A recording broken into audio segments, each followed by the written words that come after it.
শ্রাবণী কি তাহলে দেবী শাকম্ভরী? তুই ঠিকই বলেছিস রে লরেন।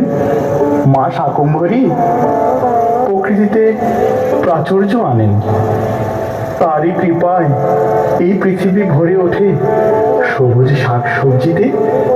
বুঝলি লরেন, দেবী সবুজ বরণ পূজিত হন প্রত্যন্ত গ্রামে।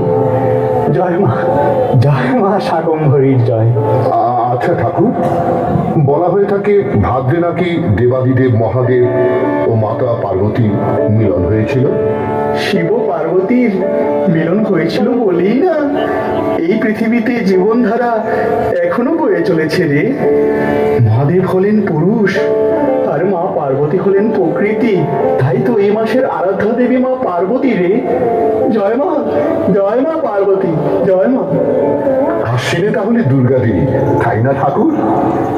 রাবণকে পরাজিত করেছিল বলেই না শ্রী রামচন্দ্র মায়ের অকাল বোধন করেছিল রে। তাই তো মা এই মাসে তার 4 সন্তানকে নিয়ে পূজিত হন মহা ধুমধামে। জয় মা দুর্গা, জয় মা, জয় মা। কার্তিকে তো আমরা শ্যামা মায়ের পূজা করি, তাহলে শ্যামা মা সম্পর্কে কিছু বলুন ঠাকুর। কে জানে মা কালী কেমন, স্বরদর্শনে না পায় দর্শন। যে শ্মশানে কালী, সেই তো ভক্তের শ্যামা কালী। আবার রোগ ভয়ের রক্ষা কালী। যখন তোদের সব আলো ফুরিয়ে যাবে তখন তোদের অন্তরের কালোটি মিশে যেতে হবে রে।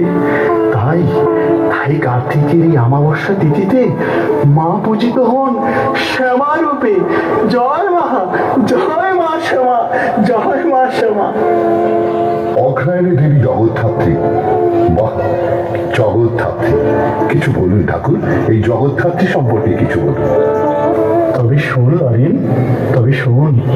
কাত্যায়নী তন্ত্রে বলা হয় ইন্দ্র, অগ্নি, বায়ু আর চন্দ্র এই 4 দেবতা খুব অহংকারী হয়ে ওঠে রে। তাই মহাশক্তি রক্ষাকারিণী হয়ে আবির্ভূত হন দেবী জগদ্ধাত্রী রূপে। মা জগদ্ধাত্রী, জয় মা মা। পৌষকালী, পৌষ মাসে দেবী পৌষকালী, কি তার মহিমা ঠাকুর?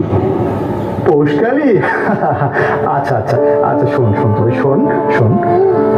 আদিশক্তির এই রূপকে বলা হয় মোক্ষ দানকারী। পৌষ মাসে প্রধান একটি সবজি দিয়ে নিবেদিত হয় এই দেবী। বুঝলি লরেন? জয় মা পৌষকালী, জয় মা। মাঘে তো মা রতন্তী কালী, তাই না ঠাকুর? হ্যাঁ রে লরেন, হ্যাঁ। রাধা কৃষ্ণের লীলার সময় জটিলা কুটিলার কুমন্ত্রে আয়ান ঘোষ যখন নিজ চোখে পরোক্ষ করতে গেলে তখন স্বয়ং শ্রী কৃষ্ণ রটন্তী কালী